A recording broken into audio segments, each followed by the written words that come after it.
Neglect starts as an infection. And if you don't take care of it, it becomes a disease. And one neglect leads to another. And the worst of all, when neglect starts, it diminishes our self-worth, our self-confidence, our self-value. It's easy to take the easy option. It's easy to rationalize. If no one around you is living at a high level, no one around you is achieving at the highest level, it might seem okay to take it easy. It's easy to get in a big, average, miserable rut. What's not easy is putting in the work when you don't feel like it. What's not easy is continuing to raise the bar when everyone around you remains the same. See, the way in which we operate, ladies and gentlemen, it's a manifestation of what we believe, what's possible for us. Whatever you've done up to this point, all that it really is a duplication, it's a reproduction of what you believe subconsciously that you deserve and what's possible for your life. Most people operate out of their personal history, out of their memory, things they've done, things they've experienced, things they've seen, things that they have observed. What I'm suggesting that you operate out of a larger vision of yourself. I want you to see yourself doing what you want to do, experiencing what you want to experience, having what you want to have, doing what it is that gives your life some meaning and value. Operate out of your imagination, not your memory.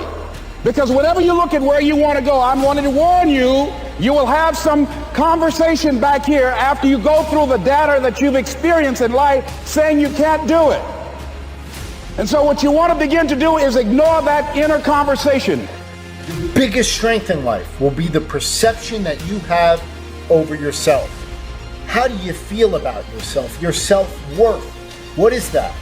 See, confidence is the greatest asset you could ever have.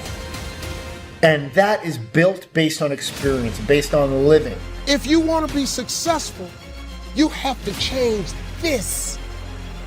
This has to change. Listen to me. What makes it hard is your lack of belief that it can happen for you. The fact of it is, though, it's very doable.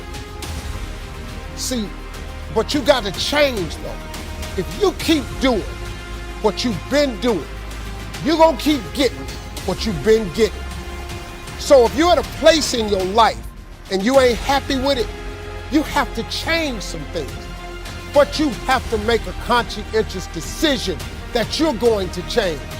And it's not dependent on anybody else. It don't matter what your mama think. It don't matter what your coworkers think. It don't matter what your siblings think. It don't matter what your children think. It don't matter. They have nothing to do with it. This decision is yours and yours alone. It's your life. You got it. What you gonna do with it? You gotta be able to see it when it cannot be seen. You have to see it happening. You have to believe in the unseen, because if you can't believe in it, you will never manifest it. But when you believe in it, you demand the universe to assist you in what you're doing. And if you can see it before everybody else can see it, then it's going to eventually come to you.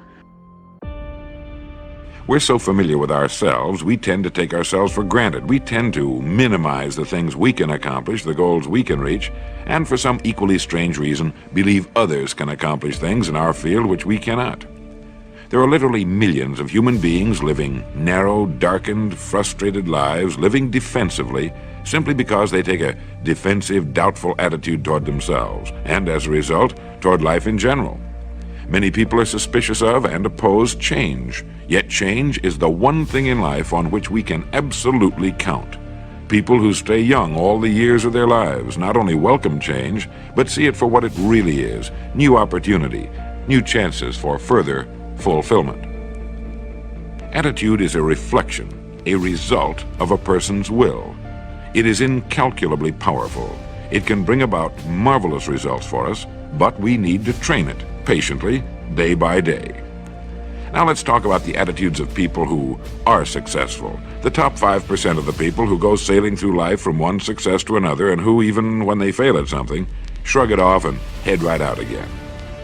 No matter who the person is or what he does, men and women in sales, business executives, people in all the professions, wives and mothers, students, top people in the armed forces, public servants, men and women in the service of religion, working men and women in all fields of endeavor, Wherever you find a person doing an outstanding job and getting outstanding results, you will find a person with the right kind of attitude.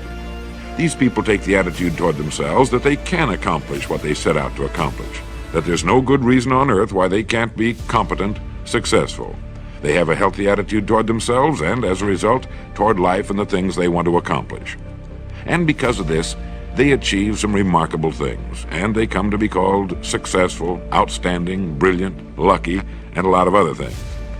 They're quite frequently no more brilliant or outstanding than the majority of the people by whom they're surrounded. But they did develop the right attitude, and they found their accomplishments not too difficult, and many times surprisingly easy, simply because it seems that so few are really trying, really believe in themselves. Successful people come in all shapes and sizes and in widely varying degrees of intelligence, background, and so on. But they all have one thing in common. They expect more good out of life than bad. They expect to succeed more than they fail. If you want something worthwhile, take the attitude that there are a lot more reasons why you can have it than there are that you cannot, and set out to earn it. Go after it, work at it, ask for it, and 9 times out of 10, you'll get it. Our environment is really a mirror of our mental attitude. If we don't like our environment, we have to change our attitude first. You are quite capable, and I don't even know what you earn, but I do know this: you can turn your annual income into a monthly income. You're very capable of doing that. Now, you may think that I'm exaggerating. You can't exaggerate when you start talking about the potential of a human being. Stop and take a look at the way we communicate today. I remember when I was a kid when I saw the first television set. If anybody had told me at that time it was black and white and it was snow and somebody would appear on the screen, then they'd go away again. If somebody had said, listen, in your lifetime, you'll be able to put one on your wrist. Self-contained in living color. Somebody can shoot something going on the other side of the world. You can watch the Olympics on your wrist. You'd have thought they were right out of their mind, but all that's going on. In fact, that's nothing today compared to what we're capable of doing. You stick a little camera on our computer and look at the other person and talk to them anywhere in the world. Doesn't even cost you a nickel. Are we moving ahead? I think we're moving ahead at a rapid rate. But I'm going to tell you something. The people that are taking this there are not letting the paradigm stop them. And I don't want you to let the paradigm stop you. I want you to stop and think of where you're going and what you're doing. And when you go to break out of the paradigm, it's because you're using a bigger idea than what you're conditioned to. Now remember I said that conditioning is cause you to feel comfortable? It's only when you go to change the conditioning that you feel the discomfort. And when you get emotionally involved with it, you can be thinking of the change until you internalize it, nothing happens. But the second you internalize it, everything goes haywire. Why? You're dealing with the central nervous system. You're messing with the paradigm. You've heard the saying, habits die hard? Well, you put 1,000,000 of them together and see what happens. Yet it's like a wall, and you bounce off that wall, and you'll go back and live in your conformed or, state of bondage and justify why you should stay there. Don't let that happen. Absolutely refuse to let that happen. If you've got an inspiration to move, to quit your job, to start a business, whatever you want to do, step out and do it. I mentioned in another series that God's gift to us was more talent and ability than we'll ever hope to use in our lifetime. And our gift to God is to develop as much of that talent and ability as we can in this lifetime. Your true values are only expressed in your actions, in what you do.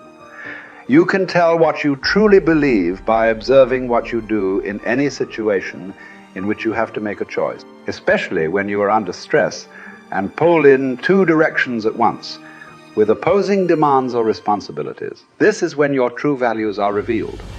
The action that you take in any given situation will tell you which of your values is uppermost or whether you have any values at all. It is not what you say, hope, wish, or intend, but only what you do that counts.